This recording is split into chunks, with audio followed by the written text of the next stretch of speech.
Let's get it going. So I'm Dorian. I'm here with Heather Abadie, and she is a pole vaulter at Texas A&M. And what's your PR? 440, so 14.5 and a quarter, I think. When did you jump that PR? NCAA's indoor Ooh, slash year. She can perform at big meets apparently.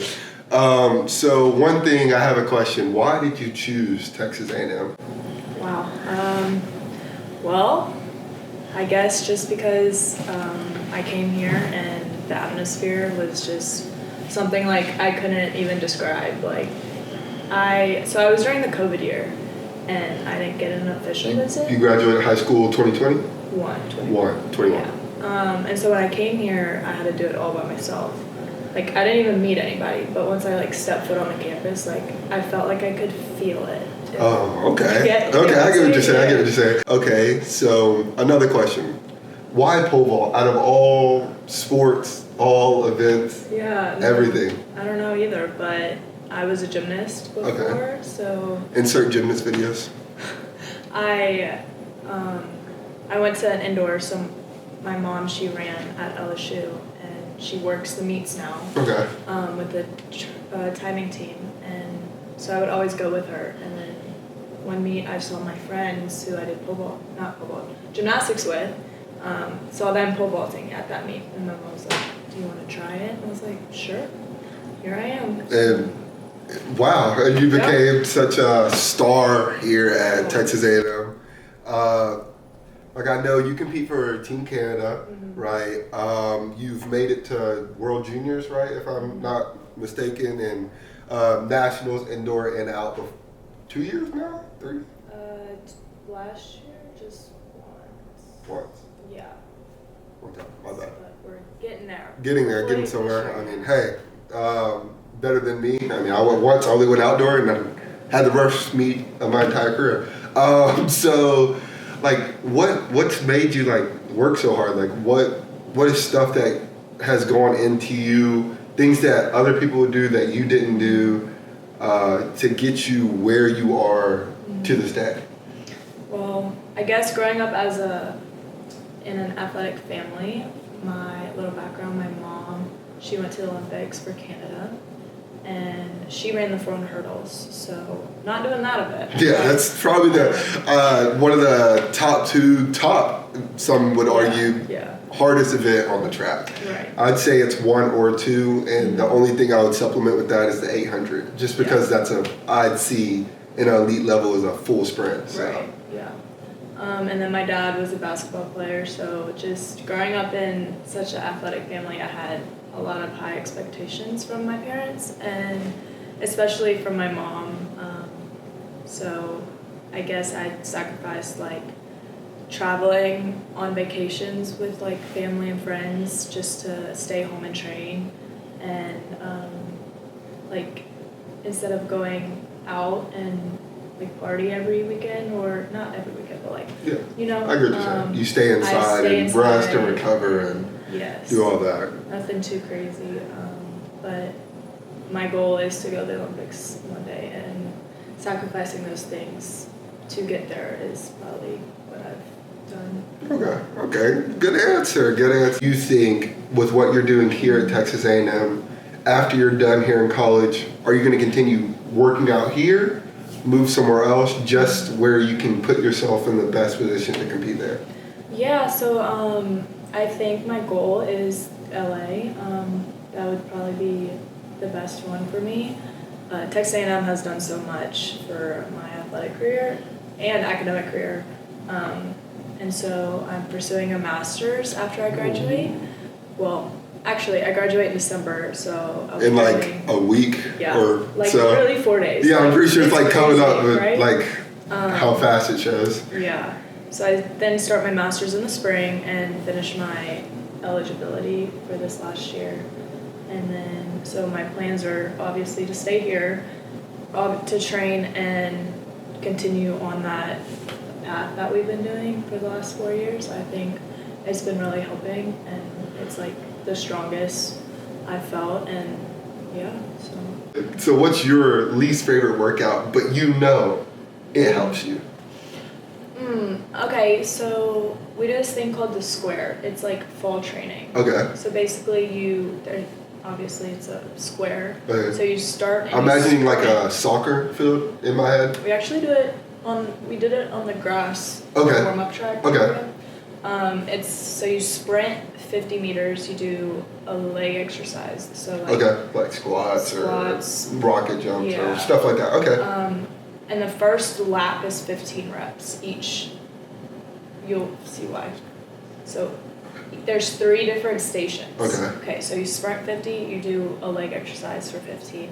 Then you jog to the next cone, which is an upper body, so like push-ups, push-up claps. Okay. And so that one is another 15 reps. And then you sprint to the ab cone, and you do like V-sits, I don't even remember. And then after the ab, you then jog, and then start the lap again to the sprint, and then the next lap is 10 reps. Oh, and it goes down? And then it goes down to 5 on the third rep, and that's one set. You do that 3 times. That's a diabolical workout. Especially in Texas and 100-degree heat. Yes. Is that like a Texas A&M staple? Is that like everybody does that here? Or is that... My pole vault coach came up with that 2 years ago. So, I mean, I guess that... Yeah. It's the fact that I'm like imagining me doing it and like, he's probably like, all right, run. Yeah. And then like it starts off with a run and then a jog and then you're like briskly trying to move your feet to look like you're running. Yeah. That sounds... And yeah, I'm dead by the third lap of the first. I believe it. So anyone, if you want to be great, just like her, that's the workout you need to do. That's what gives her the edge. That one sucks. There's other workouts we do that are hard. Okay, we're going to ask you also, besides track, what is your favorite thing to do? Sleep. There you go, folks. If you want to be a good athlete, get your sleep. Get your sleep. That's it. I'm not that boring. She is. Every time I've seen her after she's competed and I've like said what's up, she's like, yeah, I'm going to go to sleep. Every time I've seen her. That's like, do you know how long a pole vault competition is? High jump's the same thing. We do the exact same thing. Use a pole, I don't. I'm cooler. Anyway, it takes like 2.5 hours. It depends on the meet. It could go from anywhere between 2 hours and 4. It just depends on the day. Yeah. And how many people they put in the meet. Regionals. Regionals is probably Regionals is and I'll say it for both high jump and pole vault. People do not understand.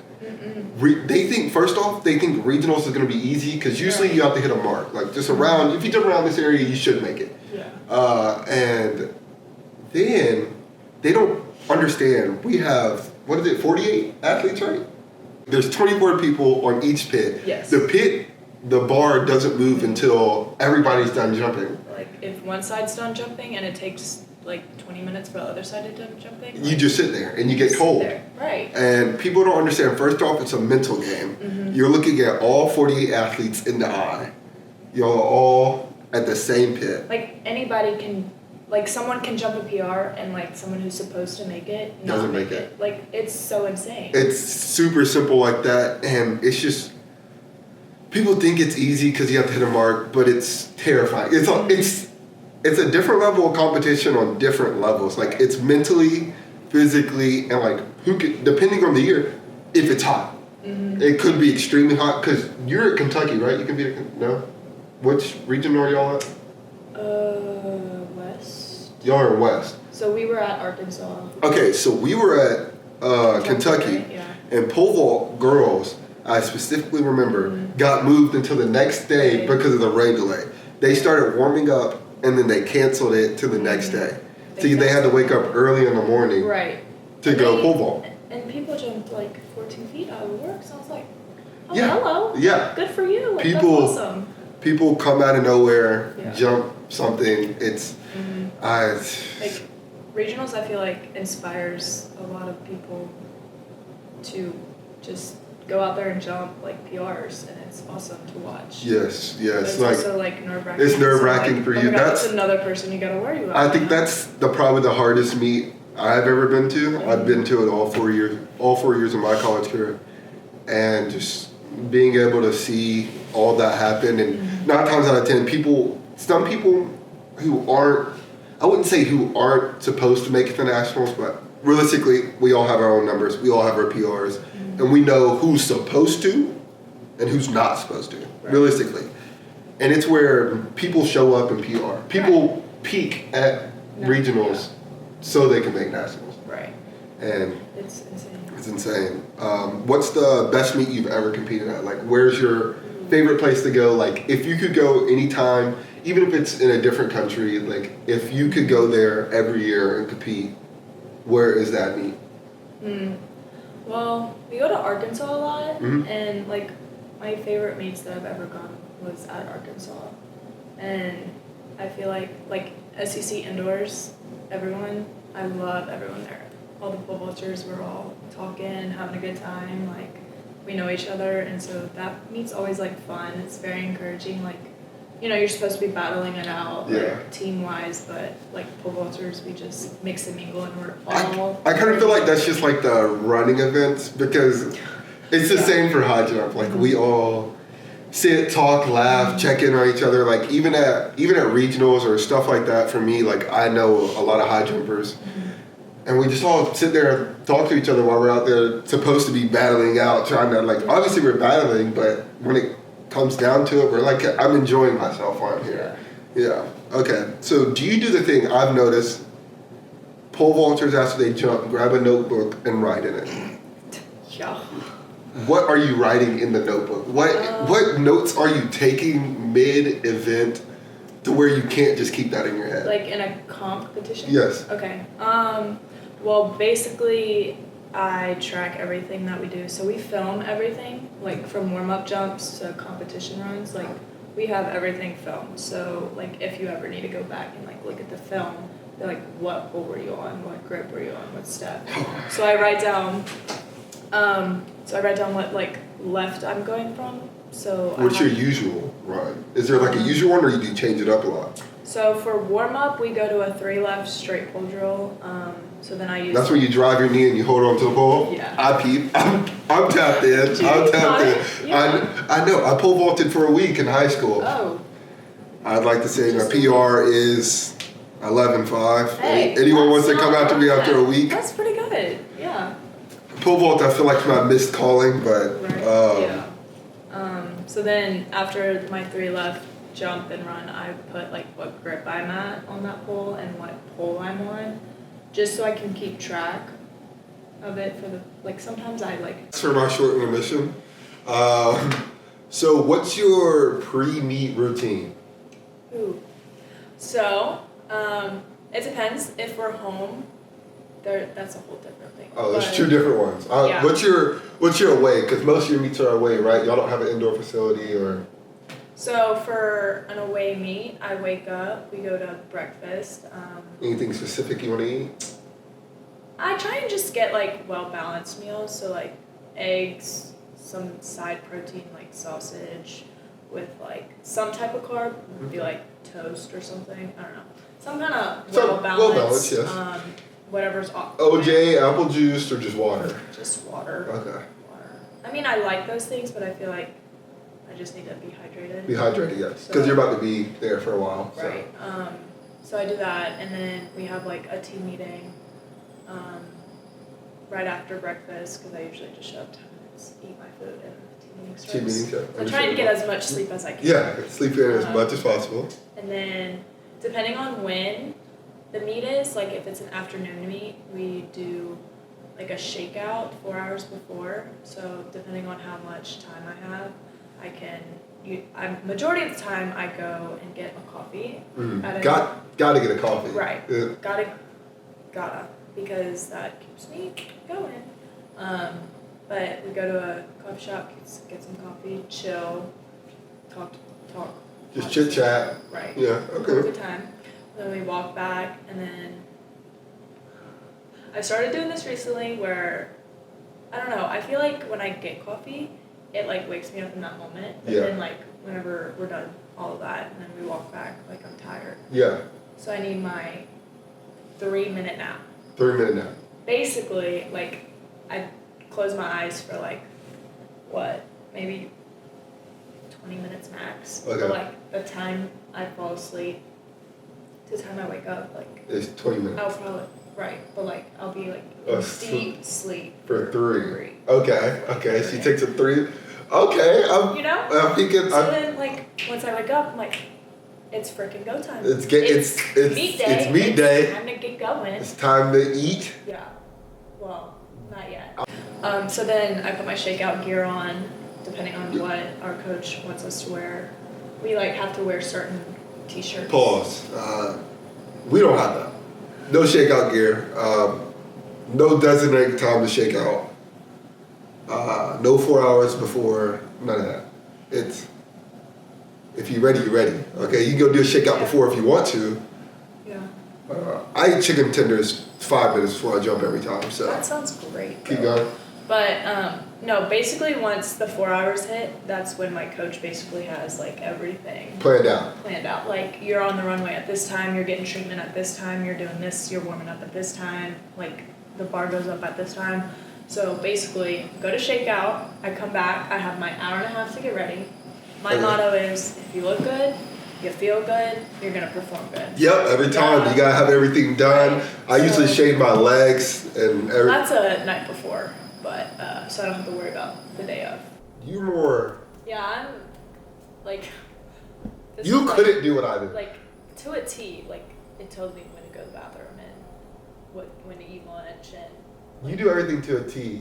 There's no way you could come over there and do what I do. No, because like warm up, I can't just go from like a short approach and then go immediately to my long run like some pole vaulters do. I don't even do shorts. We go straight to the back. Yeah, no, we don't do. But I run throughs. I run like 5 run throughs before I actually make one curve. Gotcha. Like my warm up. I you do like from 3 left and then do another 5, 3 left, and then I go from 4 left, and then I do 6 left, and then by then I'll be ready for my 8.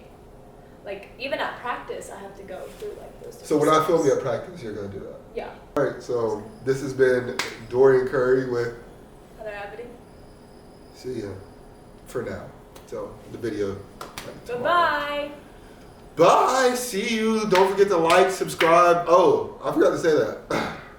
Hey, everybody go follow her. I'll drop her Instagram right here, and it'll be linked in the bottom below. Go follow her. 9 times out of 10, if you're not cute, she's probably not following you back. That's false.